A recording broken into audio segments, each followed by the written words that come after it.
انہوں نے شوکت بصرہ کو کہا کہ خبردار کوئی تمہاری بات نہیں سننی اور چلے جاؤ اور باہر جا کر بھی بات نہ کرنا، اس طرح کی باتیں ہوئی. لیکن شوکت بصرہ صاحب باز ہی نہیں آئے.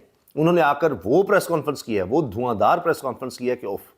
اسی طرح تحریک انصاف کی ایک خاتون رہنما نے بھی پریس کانفرنس کر دی ہے، اس میں انہوں نے بھی جناب کوئی لگی لپٹی نہیں رکھی. انہوں نے کہا کہ جی کب تک ہوتا رہے گا، حد ہو گئی ہے، چادر چار دیواری کوئی رہی نہیں، کسی عورت کی کوئی عزت نہیں رہی، مار دیں ہمیں اس طرح ہی مارنا ہے تو ویسے ہی مار دیں، اور تنگ آ گئے ہم، یہ کہاں ہو رہا ہے، کوئی قانون، کوئی انصاف، کوئی عدالت نہیں بچی. یہ باتیں ہو رہی ہیں. شوکت بصرہ صاحب نے بھی کوئی یعنی کمی نہیں چھوڑی. انہوں نے کہا کہ جی میں وہاں گیا، میں قرآن پر حلف دینا چاہتا، قرآن کریم کے ساتھ میں وہاں پر گیا، لیکن مجھے تو وہاں پر بولنے کی اجازت ہی نہیں ملی اور مجھے ڈانٹ پلا دی چیف جسٹس نے اور کہا کہ خبردار کوئی ایسی بات نہ کرنا. تو پھر انہوں نے کہا شوکت بصرہ نے، ہم اب لڑ کر مریں گے، ڈر کر نہیں مریں گے. دھاندلی پر بات کرنے گیا تو چیف جسٹس نے ڈانٹ پلا کر چپ کرا دیا اور دھمکیاں دی.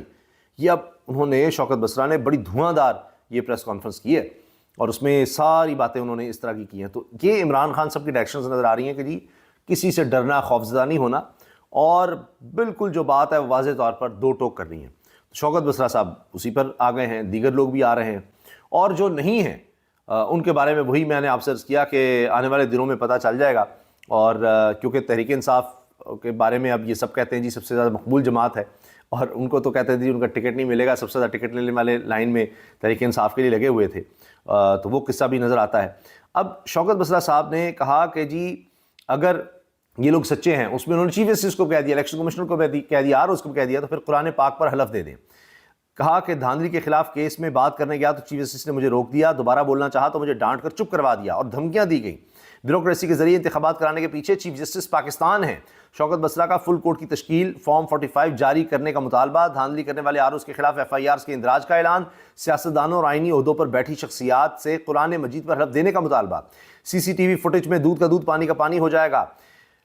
ہرائے گئے تمام امیدوار CCTV فوٹیج کے حصول کی درخواست دیں. شوکت بصرہ CCTV فوٹیج میں نظر آ جائے گا کہ کون کون اندر گیا، یہ وہ کہہ رہے ہیں CCTV فوٹیج آنی چاہیے، اس پر کریں. اب چیف جسٹس قاضی فیصل صاحب نے ان کو ایسا کرنے سے منع کیا تھا، لیکن شوکت بصرہ باز نہیں آئے اور کہا کہ لکشمی کے بیلٹ پیپرز اور گوانڈ منڈی کے فارم 45 کی حکومت بنائی جا رہی ہے.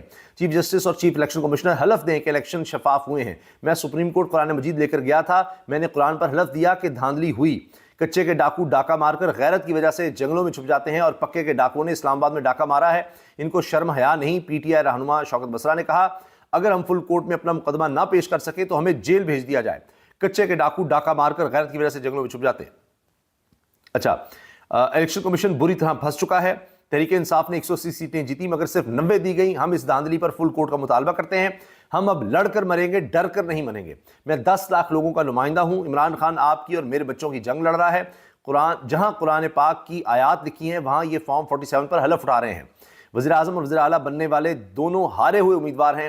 عوام کے منہ پر اتنا بڑا تھپڑ مارا جاتا ہے. بنانا ریپبلک میں 15 دن گزرنے کے باوجود ابھی تک فارم 45 جاری نہ کیے گئے. تو وہ الیکشن کمیشن کا ضمیر جگانے کی کوشش کر رہے ہیں، لیکن وہ بہت ٹکا کے مردہ ہو چکا ہے. ایک ہوتا ہے نا مردہ، وہ گل سڑ بھی گیا ہے. اس کا ضمیر الیکشن کمیشن کا گل سڑ گیا ہے، بالکل کچھ نہیں بچا اس میں اور تباہ ہو چکا ہے. وہ اس کا تو ڈھانچہ بھی جو ہے وہ گل سڑ گیا.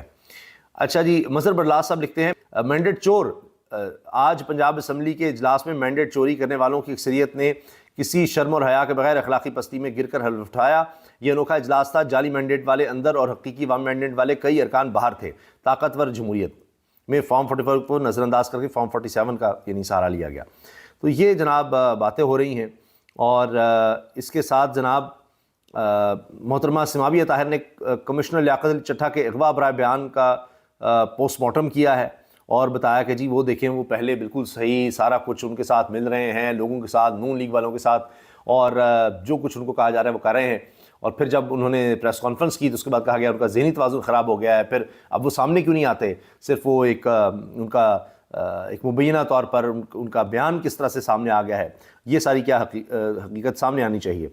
پھر اب یہ تحریک انصاف کی طرف سے یہ بھی مطالبہ ہے کہ جی جب تک ہماری جو سیٹیں ہیں ویمن سیٹس اور مخصوص نشستوں والی دیگر اقلیتوں کی وہ نہیں دی جاتی تو اجلاس جو ہے ویسے ہی غیر آئینی ہے.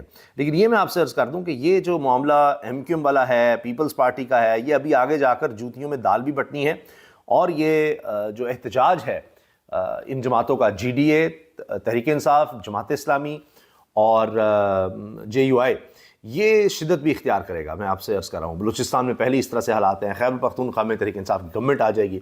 تو یہ جو سمجھا جا رہا ہے کہ شریف خاندان کی طرف سے کہ بس ان کو حکومت مل گئی اور اب ہم نے موجیں کرنی ہیں، یہ مجھے ہوتا نظر نہیں آ رہا. اور یہ سمجھا جائے کہ جی عمران خان صاحب اب خاموش ہو کر بیٹھ جائیں گے، وہ جیل میں بھی ہیں، ان کی اہلیہ کے لیے بھی ہم نے بڑی مشکلات کریٹ کر دی ہیں اور ان کو ظاہر ہے کہ ایک مشکل میں ڈالا ہوا ہے، اتنے ان پر کیسز ہیں، تو ان کو ہم ڈرا دھمکا کر کے جی ساری عمر تمہاری جیل میں گزرے گی، چپ کرا لیں گے. مجھے نہیں لگتا کہ ایسا ہو سکے گا. اور بلکہ اب تو یہ بات ہو رہی ہے کہ عمران خان صاحب کو زیادہ عرصہ جیل میں بھی نہیں رکھا جا سکتا، اور رہا ہو کر تو وہ تو رکنے والے نہیں ہیں. اور ابھی بھی جیل سے بھی وہ جو احکامات دے رہے ہیں وہ دیکھ لیجئے آپ، اس میں نظر آتا ہے کہ وہ کسی بھی طرح سے ڈیفینسو پر، دفاعی پوزیشن پر انہوں نے نہ کھیلنا ہے نہ لڑنا ہے. انہوں نے ایک اٹیکنگ موڈ میں ہی رہنا ہے، اور وہی ہمیں ہوتا نظر بھی آ رہا ہے. اور دیکھتے ہیں کہ اب کیا ہوتا ہے، کیونکہ بہت مشکل لگ رہا ہے کہ یہ حکومت اپنے آپ کو چلا سکے جس طرح سے یہ لوگوں کے مینڈیٹ پر ڈاکہ مارا ہے، اور یہ سمجھتے ہیں کہ جی ہمیں کوئی مسئلہ ہی نہیں ہوگا کیونکہ ہم نے جو ڈیل کی تھی اس کے مطابق عمران خان یا تحریک انصاف کو ہم نے اتنا دبا لیا ہوا ہے کہ اب وہ کسی طرح سے بھی باہر نہیں نکلیں گے یا کوئی اسٹریٹ پروٹیسٹ نہیں ہوگا. تو مجھے لگتا ہے کہ ان کے ساتھ دیگر جماعتیں جس طرح سے شامل ہو رہی ہیں، یہ ایک بہت بڑا مسئلہ بنے گا حکومت کے لیے، نون لیگ کے لیے، پیپلز پارٹی کے لیے. اللہ حافظ.